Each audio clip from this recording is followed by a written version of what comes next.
Halo, Assalamualaikum warahmatullahi wabarakatuh. Kami dari kelompok 1 dari kelas 17 2A25. Perkenalkan, nama saya Rasfa Galani Salwan dan anggota rekan-rekan saya yaitu Angga Dwi Prayoga, Amelia Pramesti, Danang Pradita, dan Anggun Purnamasari. Dan kali ini di sini kami akan membahas tentang pendidikan kewarganegaraan dan identitas nasional. Apa itu pendidikan kewarganegaraan? Pendidikan kewarganegaraan adalah pendidikan basis budaya 1945 yang bertujuan untuk membentuk warga negara yang cerdas, bertanggung jawab, dan berkarakter. Nilai yang terkandung dalam pendidikan Pancasila yang harus dimiliki bangsa Indonesia. Untuk mencapai tujuan tersebut, terdapat 3 nilai pilar utama yang harus kita miliki. Yang pertama adalah nilai moral dan kebangsaan. Untuk mencapai tujuan tersebut, terdapat 3 pilar nilai utama yang harus kita miliki. Pertama, nilai moral dan kebangsaan yang mencakup sikap religius, jiwa nasionalisme, dan gotong royong. Kedua, nilai demokrasi dan hukum yang mengajarkan kita untuk bersikap toleransi, adil, dan berani mengambil tanggung jawab dalam bermasyarakat. Nilai kemandirian dan kecerdasan. Nilai tersebut menuntut kita untuk menjadi kritis, disiplin, dan mandiri dalam maupun bertindak. Mengamalkan seluruh nilai ini, kita tidak hanya sekadar menjadi penduduk, tetapi menjadi bagian dari bangsa Indonesia yang berkualitas dan berintegritas. Pendidikan kewarganegaraan yang akan dibacakan oleh rekan saya yaitu Danang. Tujuan pendidikan kewarganegaraan. Yang pertama, membangun karakter bangsa, menanamkan nilai-nilai luhur seperti gotong royong, toleransi, dan meningkatkan kadar hukum, pengetahuan terhadap norma dan hukum berlaku di Indonesia, membentuk warga negara demokratis, mendidik generasi muda untuk aktif, kritis, dan berpartisipasi dalam kehidupan politik dan sosial. Penguatan ideologi Pancasila menjadikan Pancasila sebagai pandangan hidup dan dasar perilaku sehari-hari, menghargai beragaman, mengajarkan ketaatan terhadap peraturan, norma, dan hukum yang berlaku di Indonesia, mengembangkan wawasan kebangsaan, meningkatkan wawasan dan watak kebangsaan agar menjadi warga negara yang dapat diandalkan. Identitas nasional bagi bangsa Indonesia sangatlah krusial karena berfungsi sebagai jati diri, alat pemersatu bangsa dan landasan keberlangsungan hidup bangsa Indonesia di tengah pergaulan Indonesia. Tanpa identitas tokoh, satu bangsa akan mudah goyah, akan kehilangan arah, terutama menghadapi arus globalisasi. Membuat bangsa kita identitas berbeda dengan bangsa lain. Alat pemersatu bangsa, contohnya Bhinneka Tunggal Ika, berbeda-beda dengan satu tujuan yang sama. Benteng pertahanan dampak dari negatif seperti Bung Karno membatasi nilai-nilai toksik yang ingin masuk ke bangsa Indonesia di era kemerdekaan. Pedoman dalam pembangunan berkarakter yang sesuai dengan budi leluhur nenek moyang bangsa Indonesia yang bersopan dan santun. Lanjut. Selanjutnya, konsep identitas yang akan dibacakan oleh Anggun Primasari. Konsep identitas nasional bagi bangsa Indonesia adalah jati diri atau kepribadian nasional yang menjadi ciri khas dan membedakan Indonesia dengan bangsa lainnya. Identitas ini merupakan manifestasi dari nilai-nilai budaya yang tumbuh dan berkembang dalam berbagai aspek kehidupan masyarakat. Konsep identitas nasional, Indonesia memiliki tantangan besar karena keberagaman suku, ras, dan agama. Para tokoh pendahulu berhasil menyatukan perbedaan dengan menurunkan ego masing-masing, yang kemudian melahirkan Bhinneka Tunggal Ika dan diperkuat oleh Pancasila sebagai dasar negara. Pancasila berisi nilai ketuhanan, kemanusiaan, persatuan, musyawarah, dan keadilan sosial. Selain itu, Undang-Undang Dasar 1945 menjadi landasan hukum yang menegaskan karakter hukum nasional dan musyawarah keadilan sosial bahwa semua warga negara memiliki kedudukan sama di hadapan hukum. Pentingnya identitas untuk bangsa. Sebuah bangsa memiliki identitas nasional agar menjadi bangsa yang mandiri tanpa adanya interferensi bangsa asing. Yang saat ini mulai mengancam penjajahan di era modern bukan siapa yang menguasai wilayah, namun siapa yang bisa mengendalikan opini dan mengendalikan ekonomi itu sebab negara harus memiliki identitas nasional agar tidak menjadi negara mati. Ciri-ciri negara mati akan dibacakan oleh saya.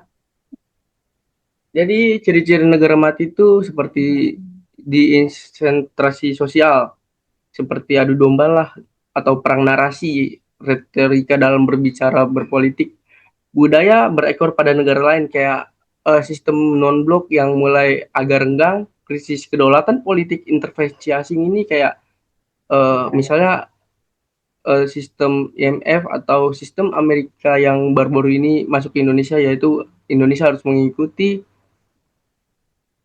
sanksi global yang dilakukan oleh Amerika dan hilangnya etika moral. Kita bisa lihat di era sekarang nggak ada orang yang berbicara dengan moral dan bahasa yang rendah, tapi biasanya itu berbicara dengan bahasa yang agak-agak toksik ataupun lebih ke gimana ya, kayak mengeluarkan jati dirinya lah.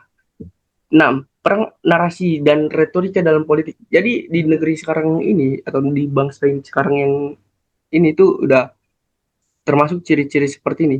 Karena dalam berita ini banyak sekali berita hoax atau berita yang menjatuhkan sebuah instansi ataupun instansi lainnya. Hilangnya kewibawaan internasional atau ketidakpercayaan pihak-pihak luar terhadap bangsa Indonesia seperti pelanggaran HAM, keamanan maupun juga isu-isu politik lah seperti apa namanya, penggantian kekuasaan. Lanjut, strategi mempertahankan identitas nasional akan dibacakan oleh saya. Di era sekarang sangatlah sulit. Dalam konteks geopolitik, tidaklah mungkin bangsa Indonesia yang dilewati pemerintah pusat telah menghapus sistem non-blok. Jadi, dalam perjanjian baru, perjanjian pendagangan dengan Amerika, dalam yang saya kutip beberapa media tuh menyebutkan kalau Indonesia harus mengikuti sanksi yang dimana tuh dia tuh harus mengikuti apa yang harus diinginkan oleh Amerika. Contohnya di saat Amerika melakukan sanksi atau terhadap blok lain, maka Indonesia harus melakukan sanksi tersebut. Yang biasanya menjadi Indonesia menjalani hubungan politik ekonomi dengan bangsa lain memungkinkan sanksi yang diberikan oleh negara asing berupa ancaman serius bagi identitas bangsa baru-baru ini, yang biasanya Indonesia non-blok tidak ikut campur terhadap budaya-budaya ataupun geopolitik internasional. Nilai-nilai yang terkandung akan dibacakan oleh saya juga. Nilai-nilai terkandung ini juga termasuk strategi ya, ataupun cara bangsa kita ini untuk kembali. Yang pertama adalah menjaga serta perdamaian dunia. Jika pemerintah terjebak mengikuti agenda asing, tekanan satu pihak, misalnya tekanan ekonomi atau sanksi politik seperti capsa atau pemblokiran atau disebutnya embargo lah, embargo politik, ekonomi ataupun embargo alat senjata, maka identitas bebas aktif ini akan terancam luntur. Indonesia yang biasanya dibilang sebagai negara mandiri di era 1960 akan menjadi negara pengikut atau menjadi follower saja daripada pemain mandiri. 2. Mengembalikan sistem ekonomi yang seharusnya membatalkan perjanjian dengan bangsa lain yang berupaya mengintervensi bangsa, atau contohnya kebijakan moneter IMF yang pernah meminta kita menaikkan suku bunga itu merupakan hal-hal yang termasuk intervensi terhadap bangsa kita.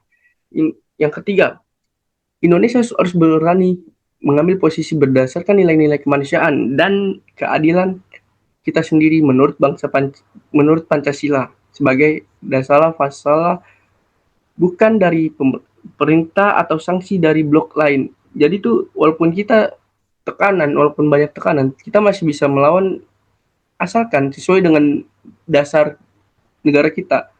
Landasan negara kita itu apa? Kita tuh nggak boleh kayak melewati norma-norma Pancasila. Yang keempat, biarkan bangsa kita menentukan jalannya sendiri sesuai Undang-Undang 1945.